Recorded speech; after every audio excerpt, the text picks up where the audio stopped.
This week for my food presentation, I decided to try sushi.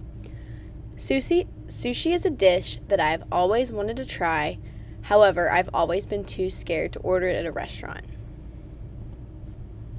Before we talk about my experience with sushi, let's talk about the history and culture and the many issues facing it today. One of the major points I found in the history of sushi was how it originated. Its first purpose, when finding the idea of sushi, was to prolong a fish's shelf life. People would wrap the fish into fermented rice to keep it fresher for longer. However, we now know that has obviously changed, and sushi has become a major food in the cultures all across the world. One of the main ethnic issues that I found within my research is that although sushi is seen as a cultural dish within Japanese culture, its origins can actually be traced back to Southeast Asia and China before it was ever recognized in Japan. One contemporary and political issue within sushi is overfishing. Fishermen across the world are trying to fish and fish and fish to keep up with demand. However, this overfishing is causing fish species to become endangered and even extinct. One major point I saw experts and scientists recommending was that consumers be well informed about where their sushi is coming from and not to support these fishermen that are not practicing sustainable fishing. I know politicians are actively working to prevent overfishing, however, it's not a major issue in comparison to what they're focusing on at the moment, so we will see when there is a solution found. A major religious issue within sushi is actually where the sushi empire was founded. So Reverend Moon founded this unification church that was honestly just labeled as a cult. They faced accusations of brainwashing and profiting from the church and separating families. And so basically it was a very frowned upon organization. However, they truly created the empire that is sushi nowadays. So many religious people who view this group as sacrilegious and a cult refuse to eat sushi because they see it as supporting the unification church. Culture was another major thing I noticed throughout my research, and that's just how sushi has become such a large part of Japanese culture. One point that I found so fascinating was that food is one of the main ways that Japanese show their cultural heritage, hinting to why sushi is so important. Since it's literally one of the main dishes they eat, it is obviously showing off their culture. One of the main issues within culture that I also found was the marketing of American sushi. A lot of people are starting to assume that America has its own unique version of sushi that they've created, but in reality, it's all just rooting from Japan, and that's causing a lot of friction within the culture. The main family and social issue that I found was the question of what age is sushi safe for children. In general, sushi didn't have a lot of social and family issues, but scientists trying to figure out what age is best for children to first be able to start to eat sushi is still highly debated. The average number that I found was around the age of 5. However, many parents, up to personal views, think that it's still too young. So this is the nutrient composition of the sushi that I tried. It was a 9-piece pack. However, I only ate 1 pack to try because I was just trying to try a sample. The calories, what I tried were 400. There was 13 grams of fat, 53 grams of carbohydrates, and 17 grams of protein. I did not see any fiber within the nutrition list. Sushi has a very big relationship to disease. All of these diseases found here are linked to sushi, with one of the most notable ones that is well known being salmonella. Overall, diseases come from 2 possible ways: by having a worm within your stomach that eats at your stomach lining and a bacteria. However, no matter which type of disease you have, all of the side effects mainly dealt with the digestive system, including diarrhea, nausea, and vomiting. Overall, there is a risk with eating sushi because it is raw fish, and anyone who is consuming sushi is taking on this risk for any of these diseases. Most of them tend to just be a couple days with an upset stomach. However, some of them can lead to hospitalization. So the main ingredients in the sushi that I tried were seasoned rice, white rice, sweet shrimp, seaweed, cucumber, and soybeans.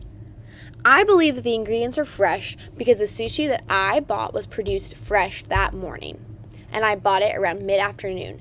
It was also kept in a refrigerated shelf and was kept away from any outside influences.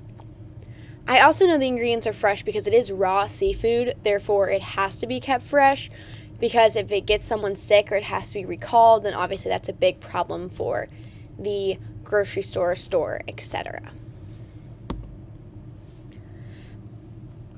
Agriculture was definitely something I found extremely interesting during my research because sushi actually runs on a calendar. It can be enjoyed year-round, but my research found that it's usually the summer and fall months are the best time to enjoy sushi. So my visual down here below shows the different times of year that a certain fish is in season. So for example, in my sushi, it had sweet shrimp. And as you can see down here, sweet shrimp is usually good almost every month of the year, excluding June, July, and August. Sushi's availability is extremely high, at least in America, and honestly across the world. There are around 4,000 plus sushi restaurants in the US alone, making sushi really, really available. For example, I know that there's a sushi restaurant right on the strip, as well as you can buy sushi from the pod, and they often have it in the dining hall. The sustainability of sushi, though, it's a little more concerning. Earlier, I discussed the topic of overfishing, and that's really going to affect the sustainability of sushi because if there's not enough fish species to keep up with the demand, eventually those are going to die out. And then the question becomes, how do we provide and supply this demand? So although I did not prepare my dish, I did do multiple types of research into seeing how to best prepare sushi. So right here is just a sample recipe that I found. I just wanted to provide a visual for what a recipe for making sushi might look like. I did find that everyone says that sushi is best prepared by hand by taking a small piece of fish and wrapping it in rice, seaweed, and whatever else you would like to include. I also learned that chefs have a little bit of creative freedom when it comes to sushi. They're able to change the choice of fish, vegetables, and other just accessories within the sushi. Some chefs choose to follow and have this creative abilities, and others do not. Now to my personal review on sushi. I personally was not a huge fan of sushi. I really wanted to like it because I'm actually a really big seafood fan. That's why I bought the sushi that had sweet shrimp in it, because I absolutely love shrimp. However, I just did not like the texture and taste of this dish at all. The texture and the taste of the cold rice absolutely just left me disgusted. I thought the rice was just too cold. It had a little bit of a damp texture, which really kind of grossed me out. I thought the taste overall was very spicy with a little bit of a fishy taste, which obviously is expected because it is raw seafood. The sauce on the top of my sushi left a very interesting aftertaste, which I did not necessarily enjoy. As someone who's not a big sauce fan, it kind of just grossed me out.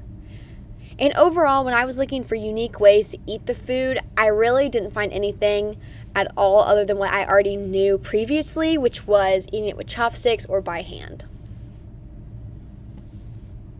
So this is the picture of a sushi I tried. I bought the sushi at the Pod Market here on campus because I wanted something that was sustainable and something that I could easily grab and go if I liked it, and something that any student in this class could easily get. One of the major cultural perspective comparisons that I found was the emphasis on food in Japanese culture. I really thought about how food in America is viewed, and honestly, I don't believe that it represents our culture whatsoever. Personally, for me, if I'm running through the Chick-fil-A drive-thru, I'm not thinking about how food is enhancing my culture. Whereas for the Japanese, sitting down to eat sushi with your family is showing your culture. It's showing the unique flavors and parts of your culture. And I just do not believe that Americans view food this way at all. And I thought that was really interesting. One kind of social comparison that I noticed is I feel like sushi has become very commercialized in America. I feel like it's become a big part of the going out culture, and especially in big cities like Los Angeles and New York, like going out to a nice fancy sushi restaurant, which becomes almost an event because it's like dinner and a show. They have a fancy cooking. They mix it up. They make it right in front of you, and it's just become a very big part of social culture, which I think is just so different than what it is in Japanese culture.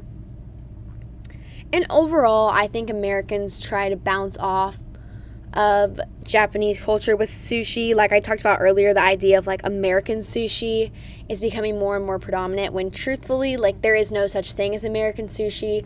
Sushi is a Japanese dish that Americans eat and are provided with, but in no way do I think it's a part of American culture.